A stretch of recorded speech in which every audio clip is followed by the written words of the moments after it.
Programme حالات حاضرہ دیکھنے والوں کی خدمت میں محبت براز سلام۔ ناظرین، پورے پاکستان کے لوگ باہر نکل آئے۔ آج جمعے کا دن تھا۔ جمعے کے بعد عمران خان کی کال پر لوگوں کے ہجوم ہر طرف دیکھنے کو ملے، چاہے لاہور ہو، فیصل آباد ہو، اسلام آباد ہو، پنڈی ہو، پشاور ہو، تمام بڑے شہروں میں ریلیاں نکالی گئیں اور عمران خان کا جو حکم تھا اس پر عمل کیا گیا۔ آج کی جو ریلی تھی وہ سویڈن میں جو قرآن پاک کی بے حرمتی ہوئی اس سلسلے میں نکالی گئی، لیکن ایک چیز ذہن میں رکھیں کہ یہاں بھی عمران خان نے بتا دیا، آج وہ وزیر اعظم نہیں بھی لیکن لوگ اس سے محبت کرتے ہیں۔ بہت سے لوگ کہہ رہے تھے کہ تتر بتر ہو گئی ہے پارٹی، کوئی اب عمران خان کا کوئی چانس نہیں ہے، لیکن آج جیسے ہی لوگ باہر نکلنے شروع ہوئے تو کمپنی کی جو حالت ہے وہ میں بھی تھوڑی سی بتا دیتا ہوں کہ ان کے لیے پریشانی بن گئی، پی ڈی ایم کے ٹولے کے لیے پریشانی بن گئی، اور انہوں نے سوچا تھا کہ شاید ہم عورتوں کو ننگا کریں گے، ان کی ویڈیو بنائیں گے، اور مردوں کو ننگا کریں گے، ان کی ویڈیو بنائیں گے۔ ہو سکتا ہے کہ یہاں پہ لوگ ڈر جائیں، خوف میں مبتلا ہو جائیں اور عمران خان کا ساتھ چھوڑ دیں، مگر ایسے ہوا نہیں۔ قوم نے آج پھر ثابت کر دیا، اب مصیبت ایک اور پڑ گئی، اب پی ڈی ایم کی نیندیں اڑ گئی ہیں، کمپنی کی نیندیں اڑ گئی ہیں، اور وہ اب ان پر اور کوئی سختی کرنے کے لیے دماغ جوڑ کے بیٹھ گئے۔ اب کوئی نیا کھیل شروع ہونے والا ہے پاکستان میں۔ یورپین ٹی وی بھی یہ نیوز اب تو دے رہے ہیں کہ پاکستان میں ظلم ہو رہا ہے، پاکستان میں انسانی حقوق کا خیال نہیں رکھا جا رہا، اور بھی بے شمار ایسے مسائل ہیں جو پاکستان میں چل رہے ہیں، لیکن کیونکہ یہ جو ترقی یافتہ ممالک ہیں ان میں سب سے زیادہ جو ہوتا ہے وہ انسانی حقوق کا ہوتا ہے۔ اب کمپنی جو نیا تجربہ کرے گی وہ ایک نئی ظلم کی داستان شروع ہوگی، ظلم کریں گے اور پہلے سے بڑھ کر ظلم کیا جائے گا۔ عمران خان کے حوصلے پھر بلند ہو گئے، اور جو لوگ عمران خان کو چھوڑ کے گئے ہوئے تھے ان کی حالت اس وقت یہ ہے، دھوبی کا کتا گھر کا نہ گھاٹ کا، ان کو کسی نے ووٹ نہیں دینا، نہ وہ میرا خیال ہے کہ الیکشن تک پہنچ سکیں گے۔ اب یہ دعوے کیے جا رہے ہیں کہ کوئی نگران وزیر اعظم آئے گا اور وہ سسٹم کو آگے بڑھائے گا، شہباز شریف کی چھٹی کروا دی جائے گی، لیکن جو بھی نیا وزیر اعظم نگران آئے گا وہ 6 ماہ کھینچتا ہے، سال کھینچتا ہے، 2 سال کھینچتا ہے، یہ کمپنی پہ ہے، کمپنی اس کو کتنی دیر تک پیچھے سے کہے گی کہ جناب آپ ان لوگوں پہ ظلم کرتے رہو۔ تو یہ کوئی پاسا پلٹنے کے لیے دماغ لڑا رہے ہیں، کوشش کر رہے ہیں کہ پی ڈی ایم کے ٹولے کے لوگ دوبارہ الیکشن جیت کے آ جائے، لیکن جب آپ سڑکوں پہ دیکھتے ہیں تو پی ٹی آئی کے لوگ نکلتے ہیں، دوسرے لوگ نظر ہی نہیں آتے۔ تو یہ پریشانی بنی ہوئی ہے اس وقت کمپنی کی۔ میں نے کئی پروگراموں میں اپنے میں بڑے احترام کے ساتھ اپنے موجودہ چیف آف آرمی سٹاف کو بتایا کہ آپ کو ہوش کے ناخن لینے چاہیے، جو ظلم ہو چکا وہ تو ہو چکا، مگر آپ ابھی بھی ہاتھ روک لیں، اور آج بھی ہماری فوج عوام کے دل جیت سکتی ہے، کوئی اتنا بڑا مسئلہ نہیں ہے، ہماری بڑی اچھی عوام ہے، بڑی جلدی بول جاتے ہیں۔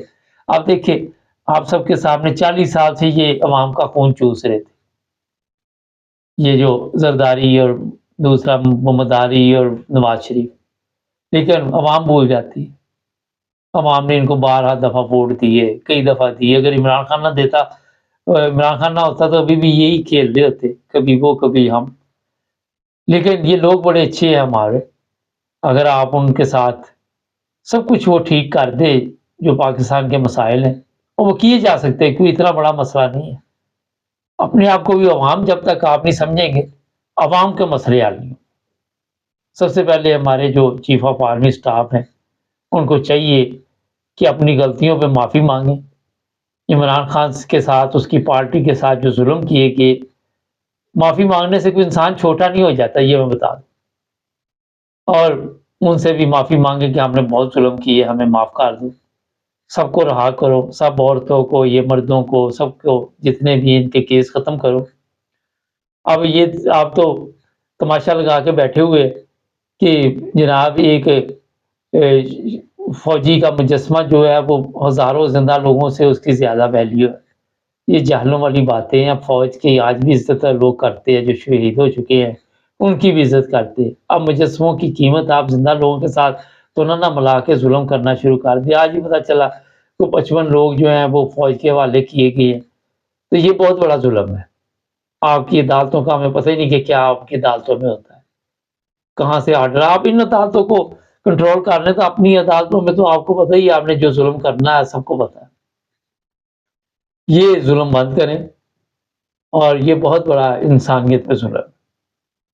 ناظرین، آج بھی اگر ہمارے جو طاقتور حلقے ہیں، خفیہ ایجنسیاں ہیں، ان تمام لوگوں کو رہا کرے، ٹھیک ہے، ہو سکتا ہے وہ غلط جا رہے ہوں، مگر انہیں نارمل عدالتوں میں پیش کریں، نارمل عدالتوں میں ان کے کیس چلائیں، چاہے کتنا بڑا بھی انہوں نے جرم کیا، ان کی بھی بات سنیں، انہیں بھی صفائی کا موقع دیں، انہیں بھی وکیل دیں۔ ابھی 900 لوگ مجھے بتائے جا رہے ہیں کہ یہ جو ادھر بلوچستان سے غائب کیے گئے، کہاں ہیں وہ لوگ؟ کدھر گئے وہ لوگ؟ کون سی عدالت میں پیش کیا؟ آج بھی دیکھیں، واپسی کا راستہ آپ کے پاس ہے۔ سوشل میڈیا کا اتنا پریشر ہے آپ کے اوپر، جس کی وجہ سے آپ کو سمجھ نہیں آ رہی، آپ غلطی پر غلطی کرتے جا رہے ہیں۔ عمران خان کے ساتھ پنگا اسی طرح ہی ہے جس طرح پورے پاکستان کی 22 کروڑ عوام کے ساتھ اس وقت پنگا لیا ہو۔ آپ دیکھ لیں، جا کے سروے کرا لیں، عمران خان کے لوگوں کی تعداد زیادہ ہے، آپ کے لوگوں کی تعداد کم۔ اور جو سب سے بڑا پرابلم ہے وہ یہ ہے کہ عمران خان کے آنے سے آپ لوگوں کا کیا ہوگا، یہ پریشانی بنی ہوئی ہے کمپنی کو بھی، پی ڈی ایم کو بھی۔ اصل جو پرابلم ہے وہ یہ والی ہے۔ اب اگر عمران خان یہ پرائیویٹ طور پہ کہتا کہ باہر نکل آؤ، تو ان لوگوں نے تشدد کرنا تھا، انہوں نے مارنا تھا ان لوگوں کو، لیکن کیونکہ قرآن کے لیے نکلے ہیں یہ لوگ، قرآن مجید کی بے حرمتی ہوئی ہے، تو یہ ظلم نہیں کر سکے، مگر غصہ ان کو بہت زیادہ ہے۔ میں آج بڑا حیران تھا، ایک سوشل میڈیا پہ ویڈیو دیکھی میں نے، 2 ویڈیو دیکھی، ایک چند دن پہلے، ایک آج دیکھی۔ اذان ہوئی، مودی نے تقریر وہیں پہ خاموشی سے انتظار کیا، بند کر دی۔ اذان ختم ہوئی تو اس نے تقریر شروع کر دی۔ دوسری طرف نواز شریف تھا، اذان ہوئی، لوگوں نے کہا اذان ہو رہی ہے، اس نے کہا مجھے بھی سن رہی ہے، وہ تقریر اس کی جاری۔ یہ دیکھیں، یہ سوچنے والی بات ہے۔ جو ہمارے سیاستدان ہیں ان کو صرف اپنی پڑی ہوئی ہے، ان کو نہ کسی اذان سے دلچسپی ہے، نہ کسی قرآن سے دلچسپی ہے۔ لیکن ایک ہندو مودی وہ اذان کے وقت خاموش رہتا ہے، تو پھر آپ مجھے بتائیے کہ ہم لوگ تو اسے کہیں گے نا کہ دیکھیں اس نے احترام تو کیا نا۔ اب یہ کال جو عمران خان نے دی، یہ گورنمنٹ بھی تو دے سکتی تھی، کدھر کے سارے لوگ؟ کسی نے بھی کال نہیں دی، پرامن طریقے سے، کوئی نقصان نہیں ہوا، کسی قسم کا نقصان نہیں ہوا، اور جو ریلی ہے وہ پرامن طریقے سے ختم ہو گئی۔ آپ لوگ جو سیاستدان ہیں یہ خود سب کچھ کرواتے ہیں اور پھر عمران خان پہ ڈال دیتے ہیں۔ جو بھی غلط کام یہ کرتے ہیں، 9 مئی کا بھی یہ سارا ڈرامہ جو جن لوگوں نے کیا سب کو پتہ ہے، بعد میں عمران خان پہ ڈال دیا۔ اب لوگ تو یہ بھی کہہ رہے تھے کہ جہانگیر ترین کا بھائی جو ہے اس کی خودکشی بھی اس پہ ڈال دو، اور بھی جو کچھ ہوا ہے، بارشیں ہوئی ہے، جو ہوا سب عمران خان پہ ڈال دو۔ یار شرم کی بھی کوئی انتہا ہوتی، کوئی شرم ہی کر لو، کوئی حیا ہی کر لو۔ اب تو لوگ بھی آپ کا توا لگاتے ہیں، تماشا لگاتے ہیں کہ یار یہ کیسے جاہل انسان ہے۔ اور ملک کا سوچو، پاکستان کا سوچو، بیٹھ کے ایک ٹیبل پہ بند کرو یہ تماشا، جھوٹے مقدمے روزانہ آئے دن بناتے ہیں آپ لوگ۔ کوئی اپنے اندر بھی شرم پیدا کرو۔ آپ کے بوڑھے بوڑھے لوگ ہیں جو غلام ہیں، ان کو بھی شرم نہیں آتی، ایسے بغیرت تو ان کے خون میں پتہ نہیں غیرت مر چکی ہے۔ کل رضا ربانی کہہ رہا تھا کہ جو وہ گلگت وہ اسمبلی کو تالا لگا دیا، یہ بے شرم انسان وہ ہے جس سے پوچھا گیا تھا کہ جناب یہ آئین کے مطابق کا چل رہا تو وہ کہتا تھا بولا ہی نہیں تھا، فالج گرا ہوا تھا اس کی زبان، ایک سے ایک بڑا حرام کو، بوڑھے ہو گئے، خون حرام کی کمائی، ضمیر مر چکے، دماغی طور پہ موفلا ہو گئے، پاگل ہو چکے ہیں، کیا میں ان کو کہوں؟ آج بھی وقت ہے کہ پاکستان کا سوچیے، ہمارے چینل کو سبسکرائب کریں، جڑے رہیں ہمارے ساتھ۔